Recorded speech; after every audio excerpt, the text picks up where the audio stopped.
Number 1. Gak ada di surat, ada di surat itu, ada di surat itu, ada di surat, keluar, polisi maling. Kalau salah itu nggak mungkin lari kalau salah Pak. Ayo. Sampai itu kalau salah nggak mungkin lari Pak. Ayo, keluarkan. Betul, terus saya. Kalau salah itu nggak mungkin melarikan diri Pak. Saya tuangnya kan ada di keluarkan. surat Ini itu. Tuangnya ada di surat itu. Pak, ini ada polisi yang minta uang Pak, 500.000 sama sopir. Padahal polisi. Number 2. Kebayang nggak sih kalau polisinya polisi aja merekayasa kasus sedemikian rupa? Ini kan propam itu kan polisinya polisi loh. Dan dia melakukan kekerasan, merencanakan pembunuhan terhadap anak buahnya yang sudah 2,5 tahun berada di lingkaran terdekatnya. Polisi juga. Dan kemudian beramai-ramai menutupi kasus ini sampai 31 orang loh sejauh ini. 31 aparat penegak hukum yang sekarang diperiksa kode etik maupun kemungkinan kena pidana. Karena ramai-ramai membohongi kita untuk menutupi kejahatan. Dan kebayang nggak kalau orang dengan status level seperti itu, dengan expose sebesar itu, kasus-kasus orang kecil yang urgensi keadilannya tidak dianggap, yang di ujung sana, yang di Sulawesi Selatan di tempat terpencil, di Pulau Sabu, yang di Pulau Sabu, yang di Minahasa yang dianggap nggak penting karena orang kecil. Kalau yang di Jakarta dengan sebegitu menterengnya saja dibegitukan, gimana yang kecil-kecil? Dan kan udah banyak banget contoh kasus seperti itu kan. Terlalu banyak contoh kasus rekayasa polisi yang kemudian terbongkar atau lebih seringnya nggak terbongkar. Kemarin tuh misalnya Kontras ngeluarin catatan kekerasan di aparat penegak hukum terutama kepolisian tuh memang sudah sedemikian banyak. Angkanya kalau aku nggak salah ya, dari tahun 2020 sampai 2022 baru bulan Juni itu sampai 1.300-an kasus kekerasan yang melibatkan aparat dilaporkan. 1.300-an kayak gini. Yang meninggal sampai 72 orang karena dugaan kekerasan polisi. 1.000-an kasus karena luka-luka karena kekerasan yang diduga dilakukan aparat kepolisian. Jadi sesungguhnya nih kekerasan yang terjadi pada Brigadir J ini itu tuh hanya puncak gunung es tentang kekerasan yang dilakukan oleh aparat penegak hukum kita.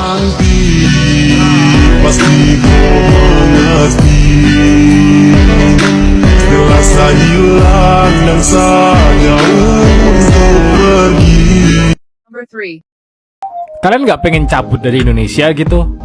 Jangan bohong. Pasti ada dari kalian yang udah muak sama kondisi Indonesia dan pengen cabut. Buktinya, artikel dan video YouTube tentang cabut ke luar negeri selalu rame. Siapa target pasarnya? Ya udah pasti orang-orang yang udah capek lihat uang pajaknya dipakai buat blokir situs penting dan menggaji polisi yang nggak berani nangkep atasannya sendiri. Kalian coba lihat komen di akun berita deh. Hanya terjadi di negeri Konoha. Itu kan komentar orang yang muak sama negerinya sendiri. Bahkan nyebut nama negaranya aja nggak mau. Antara nggak mau atau takut sih. Temennya aja bisa ditembak, apalagi cuma warga sipil.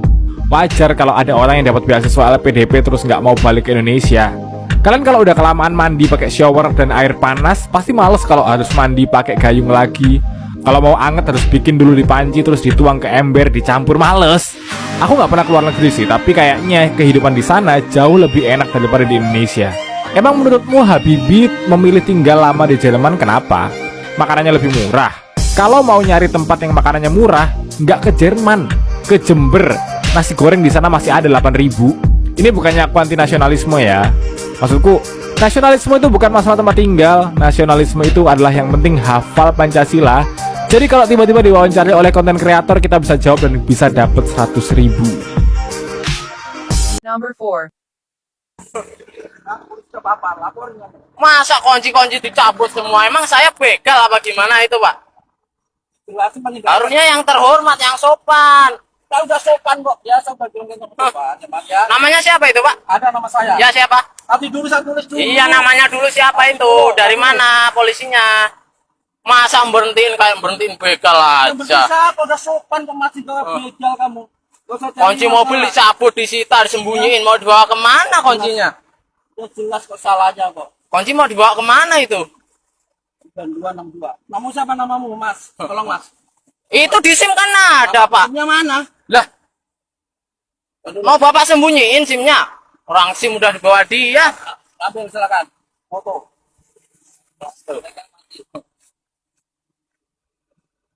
Bawa 2 kali nyegat saya. Pertama di sana minta duit. Yang duit siapa? Tuh katanya nggak boleh lewat situ. Harusnya ada rambu-rambu di situ. Kalau emang nggak boleh.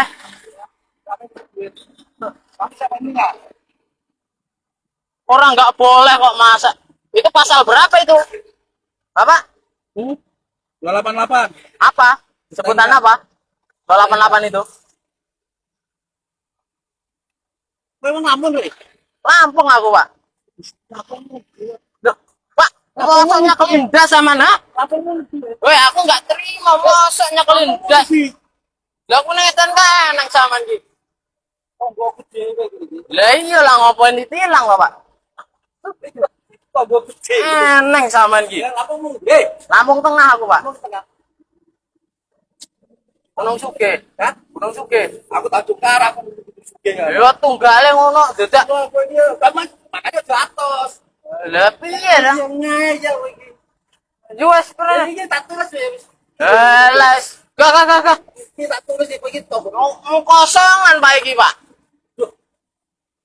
Lagi ngeyel iki mau iki yo nek. Lah iya wes sampean njaluk duit aku tego sampean nang kono kae. Ngeyel iki tak tulis piye iki. Lah wes. Ya iki tak tulis ini piye bayar aku yang Eneng to. aku yang ketempuan lah. Enggak lah. Ya tak tesane aja deh. Lah apa? Kok tahan stangnya apa lah. Enggak iso. Sini aja. Ya. Sini aja ya. Stangnya perpanjang sampai sini Pak, iki kan STNK wis diurus to, Pak, tapi muatan urung metu ngono lho. perpanjang apa apa. Tak ngono. Iya sama nih. Enggak. Kowe kok perpanjang sih kowe. Kecuali lah muatan apa bisa sama, Pak. Wis tunggu gede. Alah ya. Iki ra iso kok nang penjaring polsek Dempet. Lah. Iku nang polsek. Iku nang polsek apa? Saya juga langsung cek lho, Pak. Iki urip pajak, urip, sem urip, Pak. Nek masalah iki kan iso diurus engko, Pak. Iki lagi diurus. Lah iya lagi tanggal diurus. loro, iki tanggal piro aja bagus.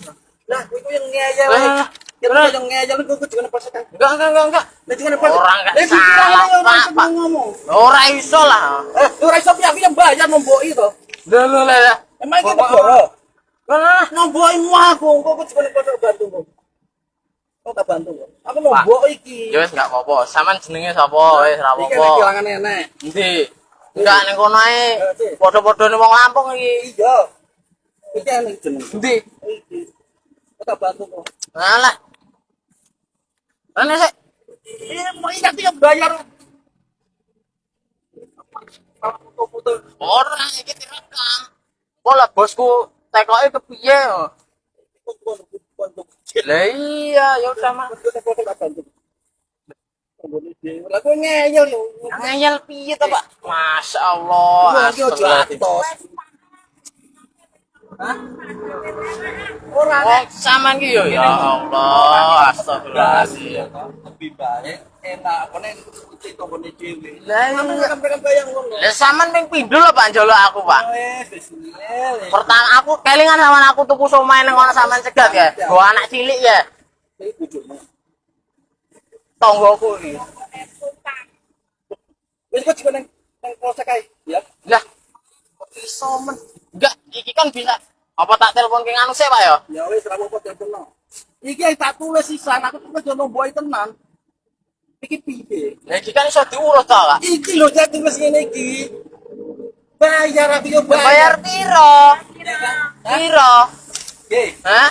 kowe nitip 150.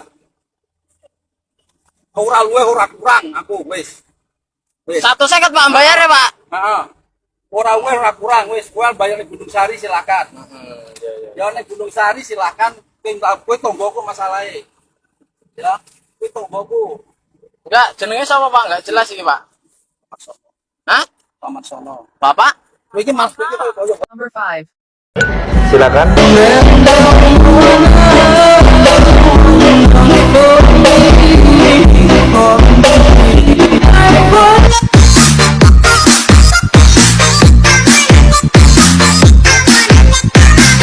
Anda